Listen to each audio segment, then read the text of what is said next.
We have everybody committed to join us today, and I'd like to get started on time. We have a lot of material to cover, and I would invite anyone who would like. We have public agendas that are in front, and we're going to try to follow the agendas and also follow the time limits. We're going to have everybody out the door here by 4 o'clock, and if not before.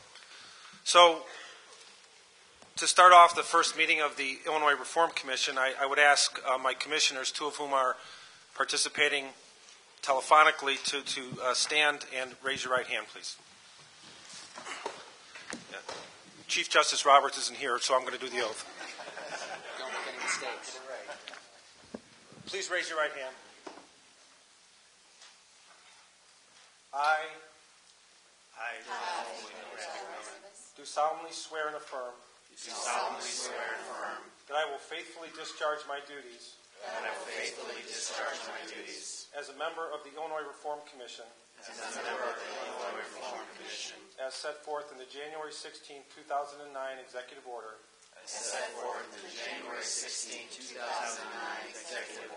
So help me God. So from the members of the public who are here, my name is Patrick Collins, and it's my honor and privilege to serve as the chairman of the Illinois Reform Commission. I want to say thank you to the host of the Chicago Bar Association. A lot has happened in a very short period of time to make this event take place. I would acknowledge the 100% participation of our commission, even though this has occurred on very short notice, and each and every one of us has a full-time position as well.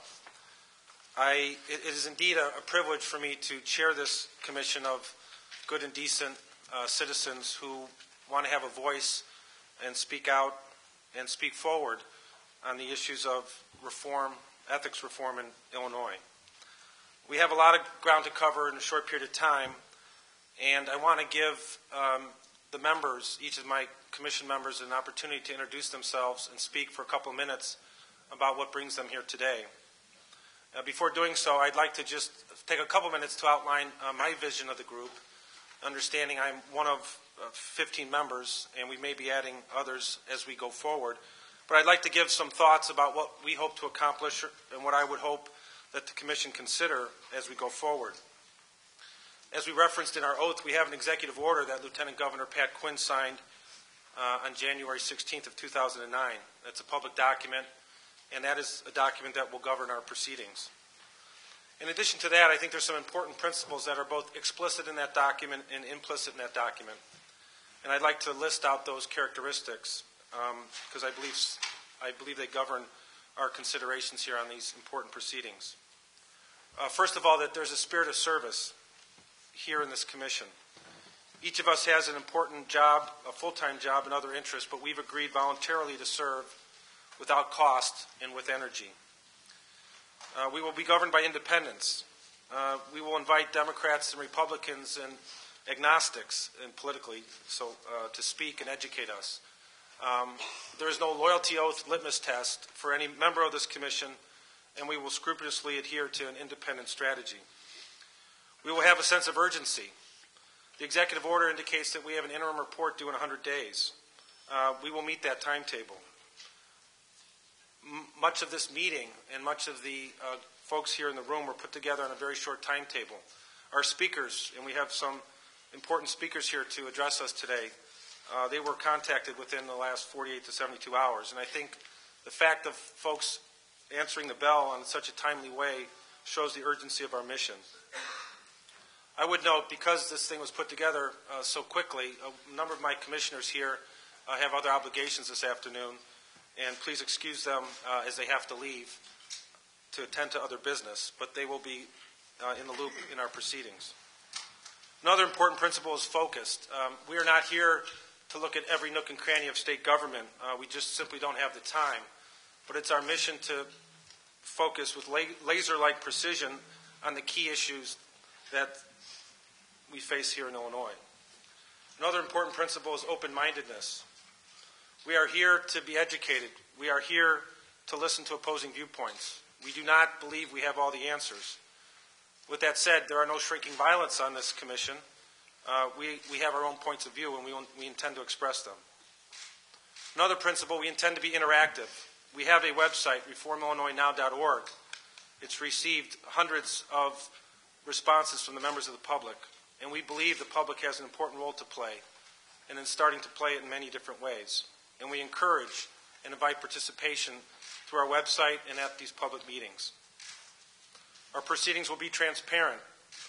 These meetings will be open. We will do everything we can to let folks know on our website and through the public when we're conducting our business, and our deliberations will be open.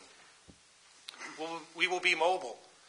We are attempting to address issues that are statewide in nature. We have members of the Commission from all over Illinois.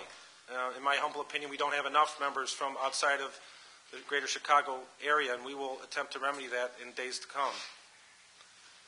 But we will be out and about. We expect to be in Peoria, in Springfield, in southern Illinois, in other places, both as a group and as subsets of our group. We will also be spontaneous. This is not going to be a perfect proceeding. I've never done this before. Many of our members have not served in the public light before. We would expect some glitches today and other days. But I don't think objective people will question our good faith. As I said, we have 100 days to draft a written report, and I sort of look at it as a funnel that we will take the ideas and issues, and as time goes on, focus such that the written document we do will be released to the public and will address specific issues. In my mind, there's three aspects, generally three avenues for which the report will address. Legislative reform proposals, proposals that could be done by executive order, and proposals that cannot be addressed by executive order or legislative reform that are more aspirational or attitudinal in nature. I hope when our report is done that people, even who disagree with us, will say this is a thoughtful, it's responsible, it's thought-provoking, and it's bold. I hope as a commission we will speak as one voice and that we will be ambassadors for our work product when it's completed. I have no preconceived notions of what that report will say, what issues we will address, but we will get from here to there in a public way. I'd like to just address now my personal perspective before I turn it over to my commissioners to address their personal perspectives. I was a 12-year federal prosecutor and was a proud servant of federal government in the shadow of this building we are today at 219 South Dearborn. I believe there are good and decent people in government who work for the public good. I believe, based on my experience as a prosecutor and involved in prosecutions at the county, state, and city level, that many times our public employees get mixed messages. They're often fighting upstream to do the right thing. Every major corruption case I was involved in also had a major break by a whistleblower, some good and decent citizen who wanted to do the right thing. That is a perspective I bring to the table. I also bring to the table the perspective that corruption has tangible costs. It is not an efficiency that corruption yields. It is inefficiency, and it's cost, both financial and human. I also believe that based on what I've seen from different governmental entities, there's a cultural